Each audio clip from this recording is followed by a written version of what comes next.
Bon, j'ai sincèrement l'impression que tout le monde a déjà vu le film parce que me semble que ça fait 2 semaines que je vois des reviews sur Instagram puis sur YouTube non-stop sur le film. Fait que sûrement que qu'est-ce que je vais dire, ça va pas être nouveau pour vous. Mais voici ma critique sans spoiler du film Black Panther.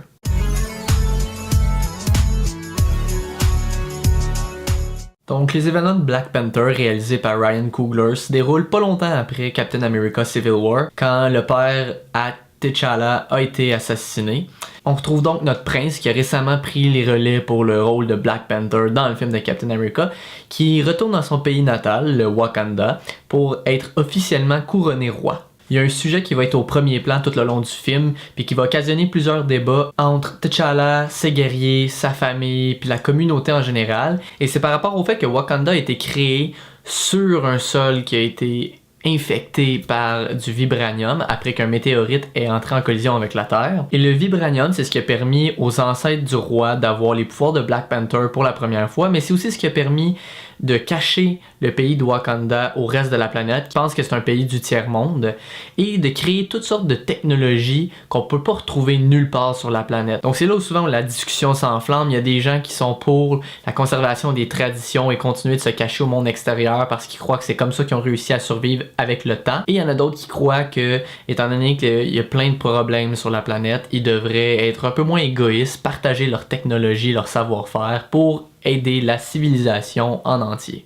Tout ça jusqu'à temps que Killmonger, qui est un jeune qui a grandi en Californie dans un quartier pauvre, débarque et on peut comprendre son point de vue. Dans le fond, il dit pourquoi vous avez gardé cette technologie-là pour vous alors qu'on pourrait la distribuer dans le monde entier. Et c'est ce qu'il décide de faire en arrivant au Wakanda. Donc pendant le film, on alterne beaucoup entre T'Challa qui doit jongler entre son nouveau rôle de roi et son nouveau rôle de Black Panther, de super-héros, mais je dirais qu'on est plus souvent du côté rôle du roi, et ne vous y méprenez pas, c'est selon moi ce qui fait que c'est un bon film. On s'est fait garnoter de films de super-héros depuis des années, je les adore, on va continuer d'en avoir, je veux pas échanger ça pour rien au monde. Par contre, des fois, c'est bon de prendre un peu de recul juste pour voir quelque chose de différent. Si vous avez vu d'autres reviews, vous avez sûrement entendu parler que Michael B. Jordan dans le rôle de Killmonger est super bon, Chadwick Boseman dans le rôle de T'Challa aussi est très bon, donc je vais pas revenir là-dessus. En gros, tous les acteurs qui sont dans le film sont vraiment bons. Par contre, même si je dis que tous les acteurs étaient bons puis qu'il y en a pas vraiment pour moi qui se sont démarqués du lot parce qu'ils étaient tous bons, je dis pas ça d'une façon négative, c'est Letitia Wright qui joue Shuri,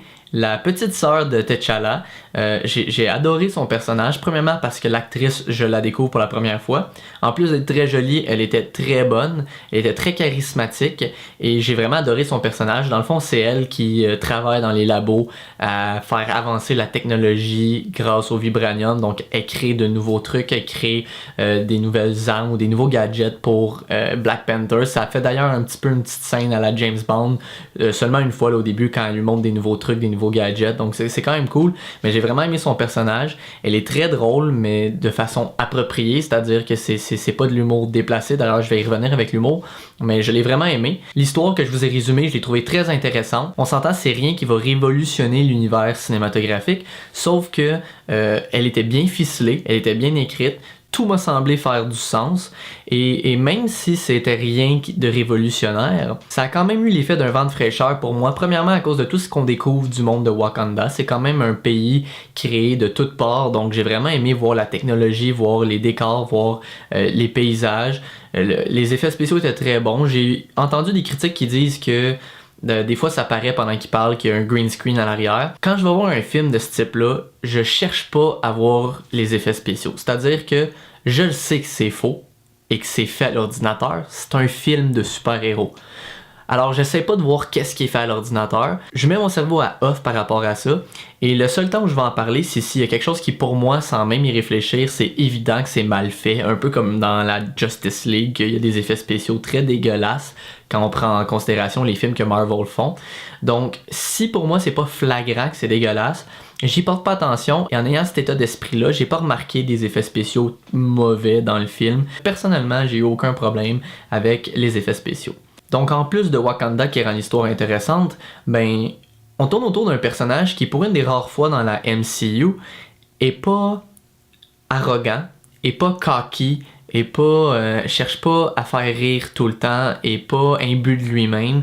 Donc le fait d'avoir une histoire qui tourne autour d'un personnage très terre à terre, qui pourrait, même si c'est un roi, qui pourrait être quelqu'un que je vois dans la vie de tous les jours et qui fait face à des situations réelles.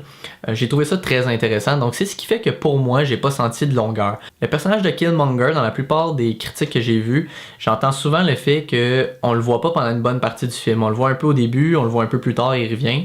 Je dois dire que c'est vrai. Par contre, moi, ça m'a pas affecté parce que tout ce qui se passe entre les deux moments, entre le début et jusqu'à temps qu'il revienne dans le film, j'ai trouvé que c'était intéressant. Ça prend un peu de temps pour mettre en place un univers complet comme Wakanda qui n'existe pas, mais qu'on doit faire comprendre aux gens comment ça fonctionne, comment les gens y vivent, et je trouve que c'est très bien réussi. Mais aussi parce que il faut faire des liens avec les autres films de la MCU. J'avais peur qu'il y en ait trop ou que ce soit mal fait. Les deux liens principaux, c'est le personnage d'Andy Serkis et de Martin Freeman. Le personnage de Martin Freeman, la façon qu'il est intégré et pourquoi il se retrouve dans la majeure partie du film, est pas excellente, mais c'est très efficace. Quand je dis que c'est pas excellent, c'est pas que c'est mauvais, c'est juste que c'est pas très original, mais ça fait du sens dans l'histoire. C'est peut-être une façon facile de l'intégrer dans l'histoire, mais ça a fonctionné pour moi, puis c'est un personnage que j'aime bien. Donc je dirais que c'est un des liens les plus forts avec le reste des films de la MCU, parce qu'en dehors de ça, il y a pas beaucoup de références, en dehors du fait que le père à T'Challa est mort. On voit un petit flashback de la scène dans Captain America Civil War, mais c'est tout. Donc quelqu'un qui a pas vu tous les autres films, c'est vrai qu'il peut aller voir Black Panther sans être dépaysé. J'ai dit que je parlerais de l'humour, j'ai simplement trouvé qu'il est parfait, je vais pas m'éterniser sur le sujet, mais il était juste à point. C'est vrai que quand je repense à ma critique sur Star Wars, dans le fond, une façon que j'aurais pu le mettre en mots, c'est vraiment qu'il y a de l'humour à des moments où la tension est censée être présente et où on est censé s'inquiéter pour les personnages, ce que Star Wars n'a pas réussi à faire parce que l'humour vient carrément briser certaines intensités de certaines scènes, mais ici il était parfait. C'est pas de l'humour clown pour enfants nécessairement, c'est vraiment bien intégré dans les dialogues, bien intégré dans qu'est-ce qui se passe. Donc j'ai trouvé l'humour excellent. Il y a d'ailleurs un caméo de Stan Lee comme dans tous les films Marvel. C'est un de mes préférés jusqu'à date. C'est pas le plus impressionnant au niveau visuel, c'est pas on a vu des choses plus grandioses avec Stan Lee.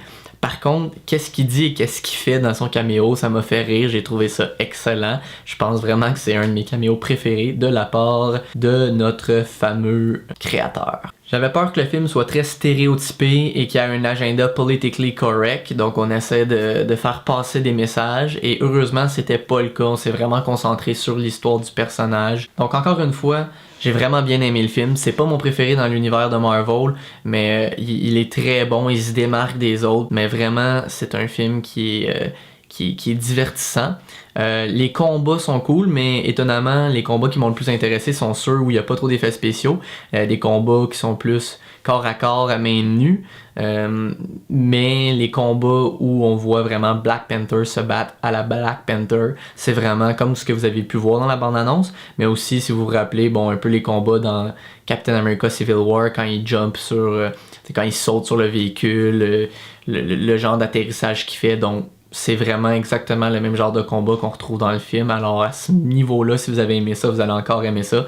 Mais les scènes d'action, j'ai trouvé qu'elles étaient très bonnes. C'est pas ce qui prédomine dans le film, mais quand il y en a, on vous en met plein la vue. Surtout mêlé avec la technologie de Wakanda, ça fait quelque chose d'intéressant. N'oubliez pas de rester parce que dans le générique, il y a 2 scènes qui sont les deux aussi intéressantes l'une que l'autre. Alors j'espère que vous avez aimé la critique. Je vous invite fortement à aller voir le film juste pour voir la merveilleuse technologie de Wakanda qui fait rêver. Parce que juste au niveau de la médecine, ils sont très avancés grâce au vibranium, donc c'est des choses intéressantes à voir. Si vous avez aimé la review, je vous invite à laisser un petit pouce levé, et si c'est pas déjà fait, à vous abonner au Fringe Channel pour ne pas manquer aucune vidéo des plus geeks. Et sur ce, je vous dis à la prochaine fois.